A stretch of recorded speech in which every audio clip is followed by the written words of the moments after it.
President Trump closed the border right away. Listen, I went to that border in September. I went to that border with my friend Laura Trump and Morgan Ortagus. There is nothing humane happening at that border. Drugs were flowing across our border, flowing.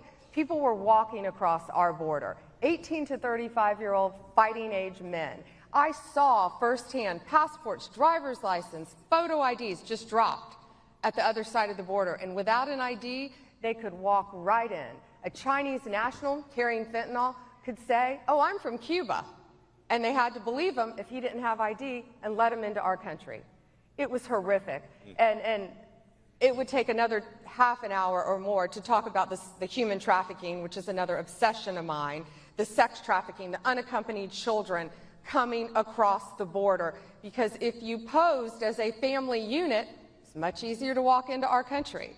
And these kids were being smuggled in and out. They called them a disposable child, a recycled child, coming in and out. And the Border Patrol agents recognized this one little boy who kept coming in and out. And they didn't understand. They finally, like the third or fourth time, recognized him. He was being trafficked. Now, how they were getting him back to Mexico, I don't know, but they were freely bringing him across our border to pose as a family member. So these are the cartels. Cartels grew wildly profitable during the last administration. They did. They're multi-billion-dollar businesses. Look at the cocaine I talked about that we just seized. But they're multi-billion-dollar businesses, and it's flowing into our country. And President Trump said, no more, it's going to stop. No more human trafficking, no more drugs across our border, and we're doing everything we can to stop it. But so many of these drugs are already in our country, and that's why all of you in this audience and you, Chairman, have such a vested interest in this and helping these victims and getting these drugs off our streets. CDC recently released a promising report featuring a historic reduction in overdose deaths nationwide. Nearly 30% over the last year. And I expect that number to get even better when the borders are almost perfectly secure that you and the President have engineered.